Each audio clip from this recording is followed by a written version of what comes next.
Daenerys. Her brother held the gown up for her inspection.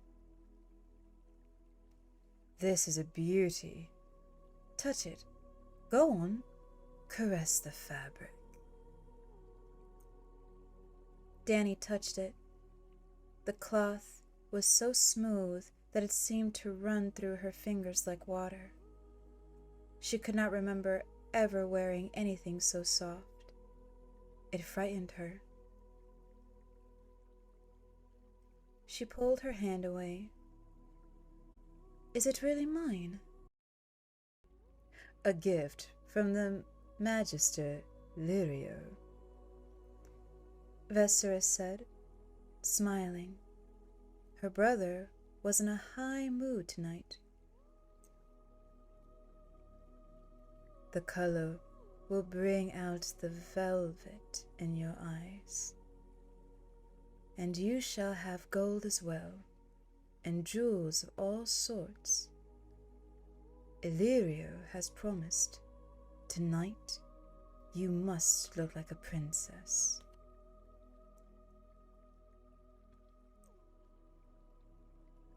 A princess, Dany thought. She had forgotten what that was like. Perhaps she had never really known. "Why does he give us so much?" she asked. "What does he want from us?" For nigh on half a year, they had lived in the Magister's house, eating his food, pampered by his servants. Dany was 13, old enough to know that such gifts seldom come without their price, here in the free city of Pentos. "𝘕𝘠𝘠𝘠 is no fool," Viserys said. He was a gaunt young man with nervous hands and a feverish look in his pale lilac eyes. "The Magister knows that I will not forget my friends when I come into my throne." Dany said nothing. Magister 𝘕𝘠𝘠𝘠 was a dealer in spices, gemstones, dragonbone, and other, less savory things. He had friends in all of the 9 free cities, it was said, and even beyond, in 𝘕𝘠𝑦𝑒𝑠, Dothrak, and the fabled lands beside the Jade Sea. It was also said that he never had a friend he wouldn't cheerfully sell for the right price. Dany listened to the talk in the streets, and she heard these things, but she knew better than to question her brother when he wove his webs of dream. His anger was a terrible thing when roused. Viserys called it waking the dragon. Her brother hung the gown beside the door.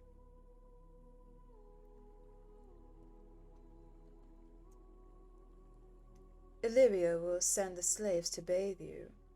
Be sure you wash off the stink of the stables. Khal Drogo has 1,000 horses. Tonight he looks for a different sort of mount." He studied her critically. "You still slouch. Straighten yourself." He pushed her shoulders back with his hands. "Let me see that you have a woman's shape now." His fingers brushed lightly over her budding breasts and tightened on a nipple. "You will not fail me tonight. If you do, it will go hard for you. You don't want to wake the dragon, do you?" His fingers twisted her. the pinch cruelly hard through the rough fabric of her tunic. "Do you?" he repeated. "No," Dany said meekly. Her brother smiled. "Good." He touched her hair, almost with affection. "When they write the history of my reign, sweet sister, they will say that it began tonight." When he was gone, Dany went to her window and looked out wistfully on the waters of the bay. The square brick towers of Pentos were black silhouettes outlined against the setting sun.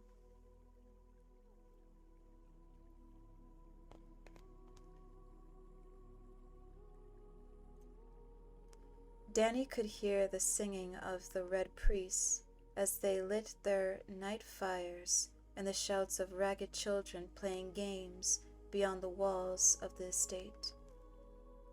For a moment, she wished she could be out there with them, barefoot and breathless, and dressed in tatters, with no past and no future and no feast to attend at 𝘠𝘷𝘦𝘵𝘦𝘵's manse. Somewhere beyond the sunset, across the narrow sea, lay a land of green hills and flowered plains and great rushing rivers, where towers of dark stone rose amidst magnificent blue-gray mountains, and armored knights rode to battle beneath the banners of their lords.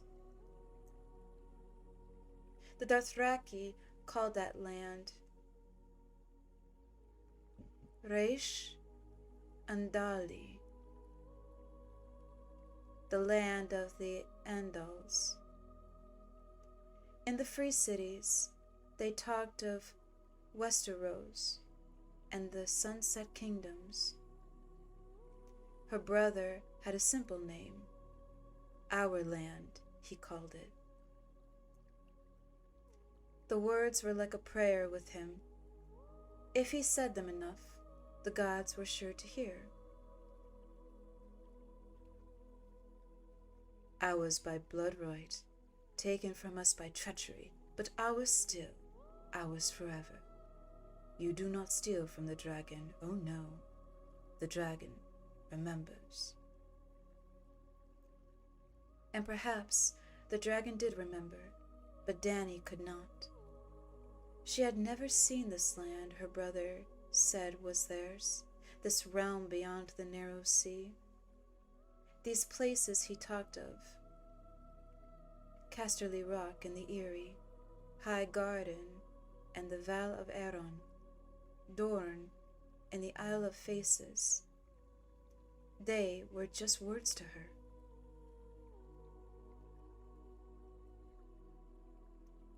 Viserys had been a boy of 8 when they fled King's Landing to escape the advancing armies of the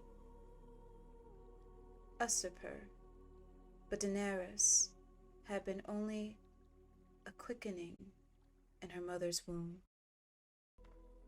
Yet sometimes Dany would picture the way it had been. So often had her brother told her the stories. The midnight flight to Dragonstone, moonlight shimmering on the ship's black sails.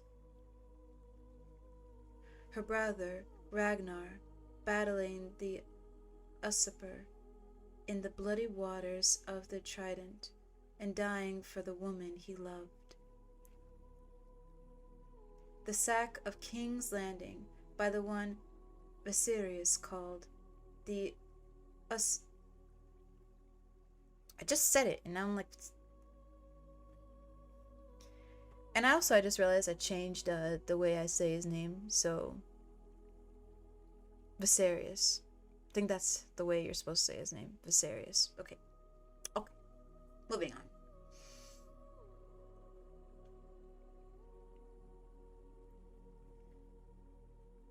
The sack of the King's Landing by the ones Viserys called the usurpers, dogs, the lords Lannister and Stark. Princess 𝘕𝘠𝘠 of Dorne, pleading for mercy as Ragnar's heir was ripping from her breasts and murdered before her eyes. The polished skulls of the last dragons staring down sightlessly from the walls of the throne room while the Kingslayer opened father's throat with a golden sword. She had been born on Dragonstone 9 moons after their flight, while a raging summer storm threatened to rip the island fastness apart. They said that storm was terrible. The Targaryen fleet was smashed while it lay at anchor, and huge stone blocks were ripped from the parapets and sent hurtling into the wild waters of the narrow sea. Her mother had died birthing her, and for that her brother Viserys had never forgiven her. She did not remember Dragonstone either. They had run again, just before the usurper's brother set sail with his new-built fleet. By then, only Dragonstone itself, the ancient seat of their house, had remained of the 7 kingdoms that had once been theirs. It would not remain for long. The garrison had been prepared to sell them to the usurper, but one night Sir William Darry and 4 loyal men had broken into the nursery and stolen them both, along with her wet nurse, and set sail under cover of darkness for the safety of the Braavosian coast. She remembered Sir William dimly, a great gray bear of a man, half blinding, roaring and bellowing orders from his sickbed. The servants had lived in terror of him, but he had always been kind to Dany. He called her little princess, and sometimes my lady, and his hands were soft as old leather. He never left his bed, though, and the smell of sickness clung to him day and night, a hot, moist, sickly, sweet odor.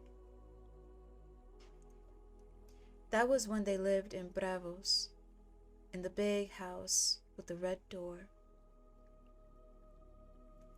Dany had her own room there, with a lemon tree outside her window. After Sir William had died, the servants had stolen what little money they had left, and soon after they had been put out of the big house. Dany had cried when the red door closed behind them forever. They had wandered since then, from Braavos to Mire, from Mire to Tyrosh, and on to 𝘕𝘠𝘠𝘠 and Volantis and Lees, never staying long in any one place. Her brother would not allow it. The usurper's hired knives were close behind them, he insisted, though Dany had never seen one. At first,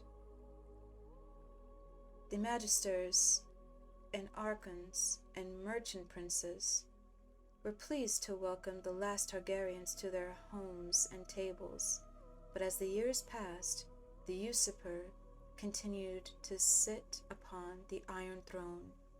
Doors closed, and their lives grew meaner. Years passed. They had been forced to sell their last few treasures, and now even the coin they had gotten from Mother's crown had gone. In the alleys and the wine sinks of Pentos, they called her brother the Beggar King. Dany did not want to know what they called. "We will have it all back someday, sweet sister," he would promise her. Sometimes his hand shook when he talked about it. The jewels and the silks, Dragonstone and King's Landing, the Iron Throne and the 7 kingdoms, all they have taken from us, we will have it back.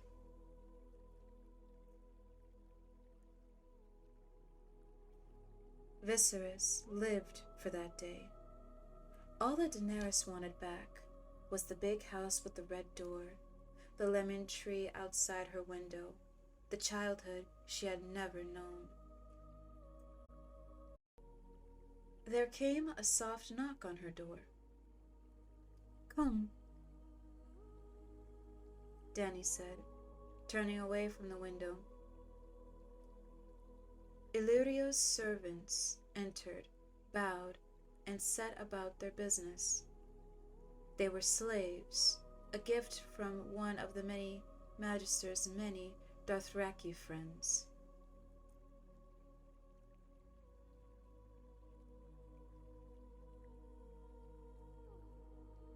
There was no slavery in the free city of Pentos. Nevertheless, they were slaves. The old woman, small and gray as a mouse, never said a word, but the girl made up for it. She was Illyrio's favorite, a fair-haired, blue-eyed wench of 16 who chattered constantly as she worked.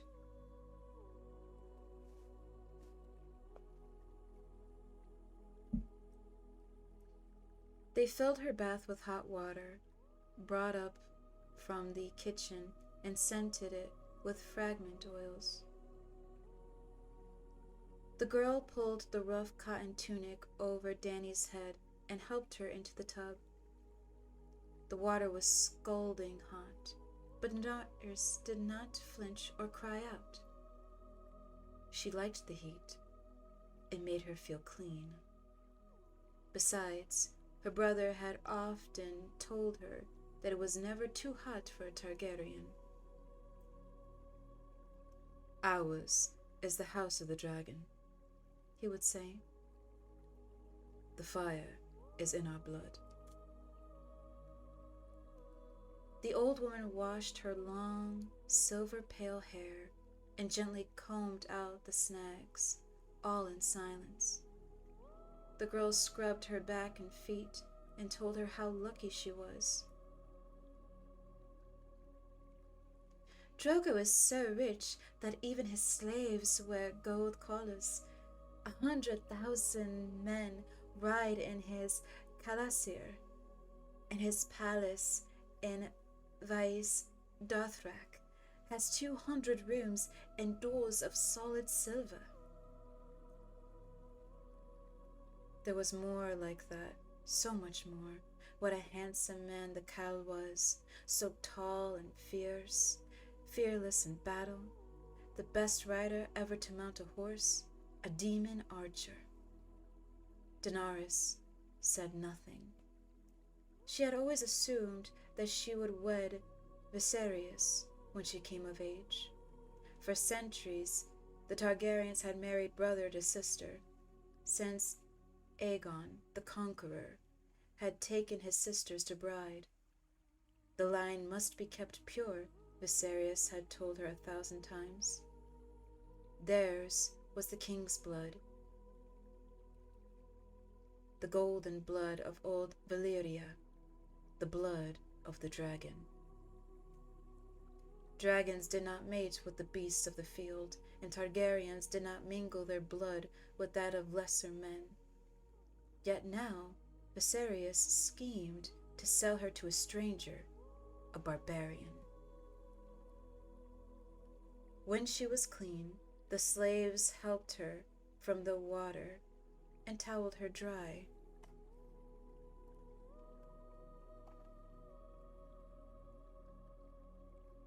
You said it. You said it. The girl brushed her hair until it shone like molten silver, while the old woman anointed her with the spice flower perfume of the Dothraki plains, a dab on each wrist, behind her ears, on the tips of her breasts, and one last one, cool on her lips, down there between her legs. They dressed her in the wisps that Magister Illyrio had sent up, and then the gown, a deep, plump silk to bring out the velvet in her eyes. The girl slid the glided sandals onto her feet, while the old woman fixed the tiara in her hair and slid golden bracelets crusted with amulets around her wrists. Last of all came the collar, a heavy golden torque, emblazoned with ancient Valyrian glyphs. "Now you look all like a princess," the girl said breathlessly when they were done.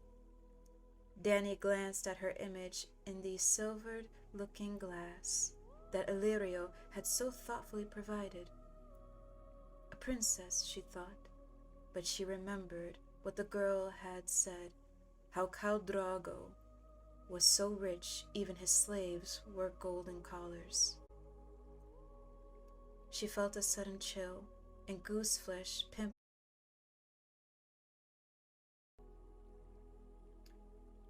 Her brother was waiting in the cool of the entry hall, seated on the edge of the pool, his hand trailing in the water. He rose when she appeared and looked her over critically. "Stand there," he told her. "Turn around. Yes. Good. You look regal," Magister Illyrio said, stepping through an archway. He moved with surprising delicacy for such a massive man. Beneath loose garments of flame-colored silk, rolls of fat jiggled as he walked. Gemstones glittered on every finger, and his man had oiled his forked yellow beard until it shone like real gold. "May the Lord of Fire shower you with blessings on this most fortunate day, Princess Daenerys," the Magister said as he took her hand. He bowed his head, showed a thin glimpse of crooked yellow teeth through the gold of his beard. "She is a vision, Your Grace, a vision," he told her brother. "Drogo will be enraptured." "She's too skinny," Viserys said. His hair, the same silver blonde as hers, had been pulled back tightly behind his head and fastened with a dragon bone brooch. It was a severe look that emphasized that hard, gaunt lines on his face. He rested his hand on the hilt of the sword that Illyrio had lent him and said, "Are you sure that Khal Drogo likes his women this young?"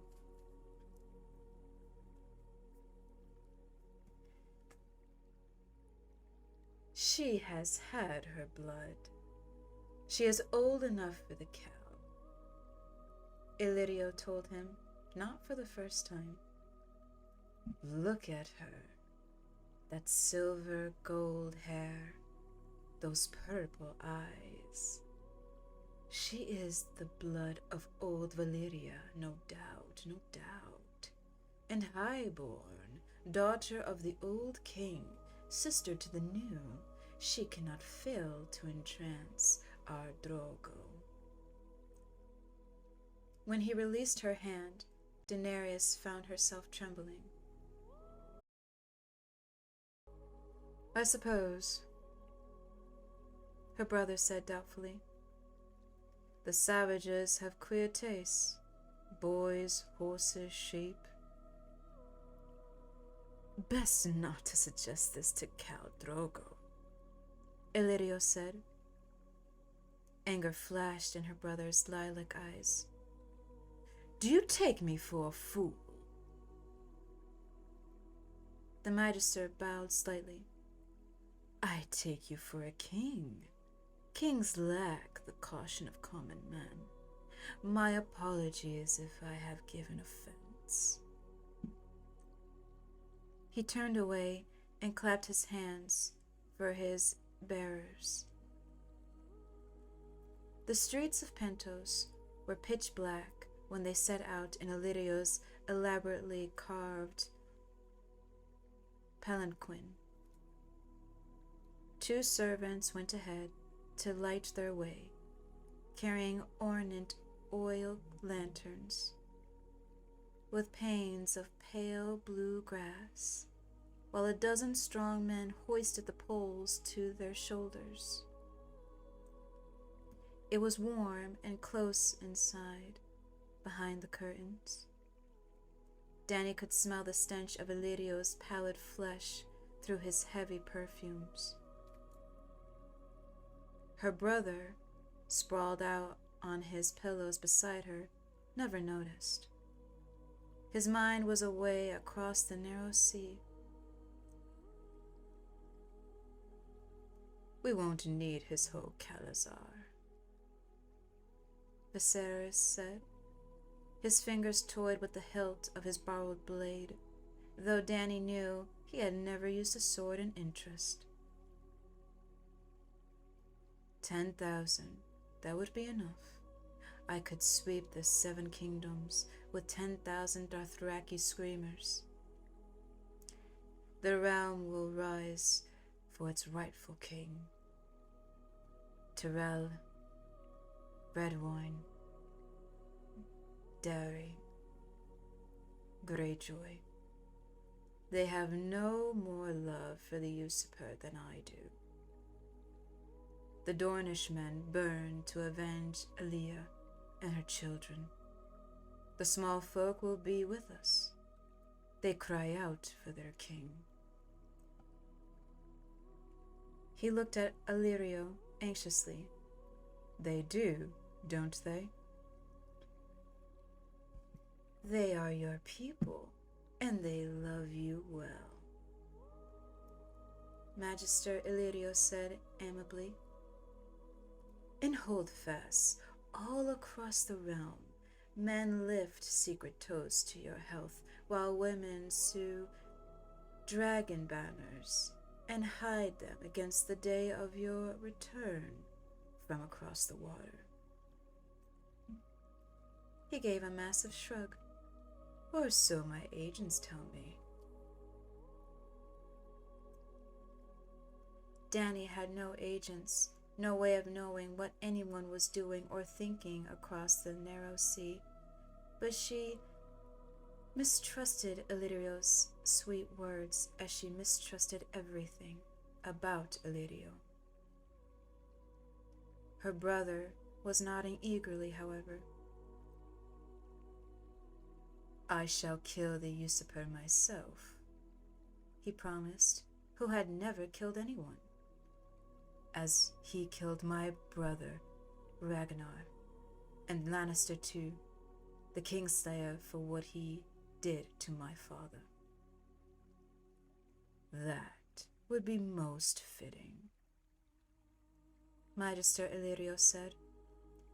Dany saw the smallest hint of a smile playing around his full lips, but her brother did not notice. Nodding, he pushed back a curtain and stared off into the night, and Dany knew he was fighting the battle of the 𝘕𝘠𝑗𝘠𝑎𝑙𝑎𝑧𝑎 once again. The The 9-towered manse of 𝘕𝘁𝘁𝘠 sat beside the waters of the bay, its high brick walls overgrown with pale ivy. It had been given to the 𝘕 by the magisters of Pentos, 𝘕𝘰𝘢 told them. The free cities were always generous with the horse lords. It is not what we fear, these barbarians, 𝘕𝘰𝘢 would explain with a smile. The Lord of Light would hold our city walls against 1,000,000 Dothraki, or so the Red Priests promise. Yet why take chances when their friendship comes so cheap? Their palanquin was stopped at the gate, the curtains pulled roughly back by one of the house guards. He had the copper skin and dark almond eyes of a Dothraki, but his face was hairless, and he wore the spiked bronze cap of the Unsullied. He looked them over coldly. Magister 𝘕𝘰𝘢 growled something to him in the rough Dothraki tongue. The guardsman replied in the same voice and waved them through the gates. Dany noticed that her brother's hand was clenched tightly around the hilt of the borrowed sword. He looked almost as frightened as she felt.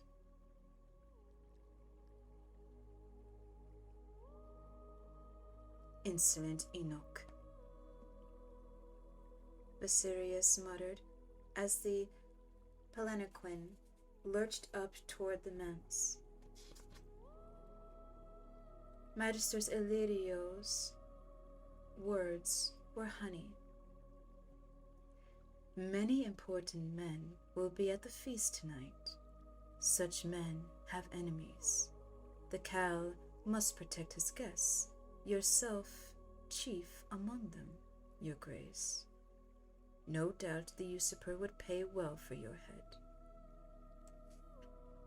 "Oh yes," Viserys said darkly. "He has tried, 𝘕𝘰𝘢. I promise you that. His hired knives followed us everywhere. I am the last dragon, and he will not sleep easy while I live." The palanquin slowed and stopped. The curtains were thrown back, and a slave offered a hand to help Daenerys out. His collar, she noted, was ordinary bronze. Her brother followed, one hand still clenched hard around his sword hilt. It took 2 strong men to get Magister 𝘕𝘰𝘢 back on his feet.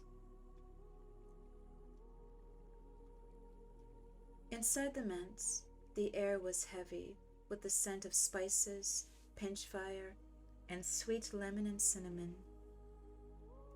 They were escorted across the entry hall, where a mosaic of colored glass depicted the doom of Valyria. Oil burned in black iron lanterns all around the walls. Beneath an arc of twinning stone leaves, a eunuch sang their coming. "Viserys of the House Targaryen, the 3rd of his name," he called in a high, sweet voice. "King of the Andors, and the Rhynar, and the First Men, Lord of the 7 kingdoms, and protector of the realm. His sister, Daenerys Stormborn, Princess of Dragonstone. His honorable guest, 𝘕𝘰𝘢𝘕𝘠, Magister of the Fire City of Pentos." They stepped past the eunuch into a pillared courtyard overgrown in pale ivy. Moonlight painted the leaves in the shades of bone and silver as the guests drifted among them. Many were Dothraki horse lords, big men with red-brown skin, their drooling mustachios bound in metal rings, their black hair oiled and braided and hung with bells. Yet among them moved brevos and sellswords from Pentos and Maer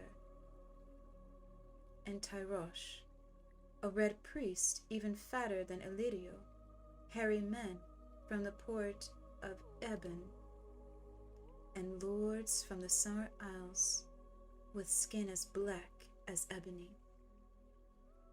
Daenerys looked at them all in wonder and realized with a sudden start of fear that she was the only woman there. Illyrio whispered to them, "Those three are Drogo's blood riders there," he said. "By the pillar is 𝘕𝘠𝘠𝘪𝘴 with his son, 𝘔𝘢𝘮. The man with the green beard is brother to the Archon of Tyrosh, and the man behind him is Sir Jorah." The last name caught Daenerys. A knight? No less. Illyrio smiled through his beard, anointed with 7 oils by the High Septon himself. "What is he doing here?" she blurted. "The usurper wanted his head," Illyrio told them. "Some trifling affront.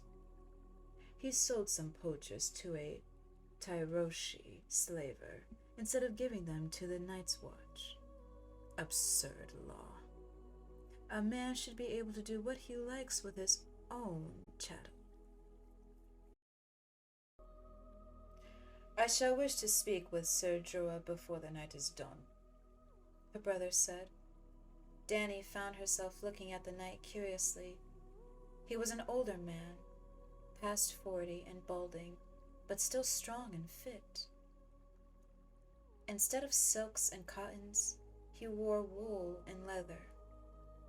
His tunic was a dark green, embroidered with likeness of a black bear standing on 2 legs. She was still looking at this strange man from the homeland she had never known when Maester Illyrio placed a moist hand on her bare shoulder. "Over there, sweet princess," he whispered. "There is the 𝘕𝘠 himself."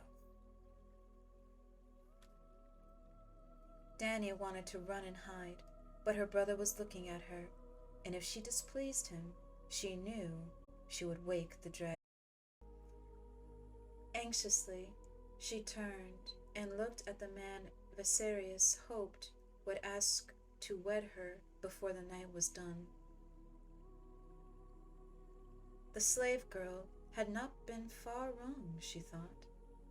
Khal Drogo was a head taller than the tallest man in the room, yet somehow light on his feet, as graceful as the panther in Illyrio's menagerie. He was younger than she'd thought, no more than 30. His skin was the color of polished copper, his thick mustachios bound with gold and bronze rings. "I must go and make my submissions," Maester Illyrio said. "Wait here. I shall bring him to you." Her brother took her by the arm as Illyrio waddled over to the 𝘕𝘠, his fingers squeezing so hard they hurt. "Do you see his braid, sweet sister?"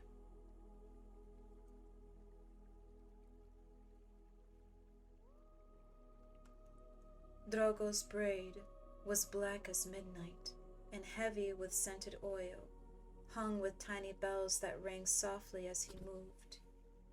It swung well past his belt, below even his buttocks, the end of it brushing against the back of his thighs. "Do you see how long it is?" Viserys said. "When Dothraki are defeated in combat, they cut off their braids in disgrace, so the world will know their shame. Khal Drogo has never lost a fight. He is Aegon, the Dragon Lord, come again, and you will be his queen." Dany looked at Khal Drogo. His face was hard and cruel, his eyes as cold and dark as onyx. Her brother hurt her sometimes when she woke the dragon, but he did not frighten her the way this man frightened her. "I don't want to be his queen."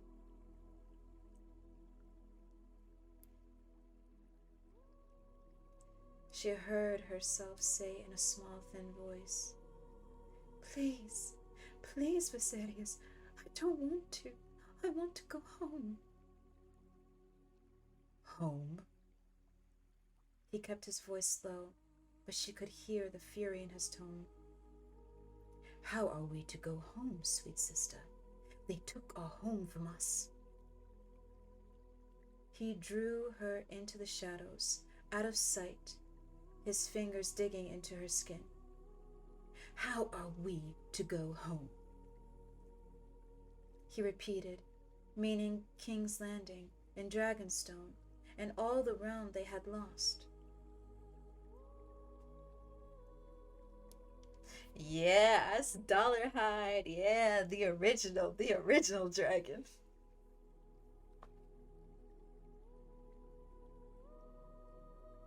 Dany had only meant their rooms in Illyrio's estate, no true home surely, though all they had, but her brother did not want to hear it. There was no home there for him. Even the big house with the red door had not been home for him. His eyes dug hard into her, no different from his fingers into her arm, demanding an answer. "I don't know," she said at last, her voice breaking. Tears welled in her eyes. "I do," he said sharply. "We go home with an army, sweet sister, with Khal Drogo's army. That is how we go home. And if you must wed him and bed him for that, you will." He smiled at her. "I'd let his whole �々fuck you if need be, sweet sister. All 40,000 men and their horses too, if that was what it took to get my army. Be grateful it is only Drogo. In time, you may even learn to like him. Now dry your eyes. Illyrio is bringing him over, and he will not see you crying."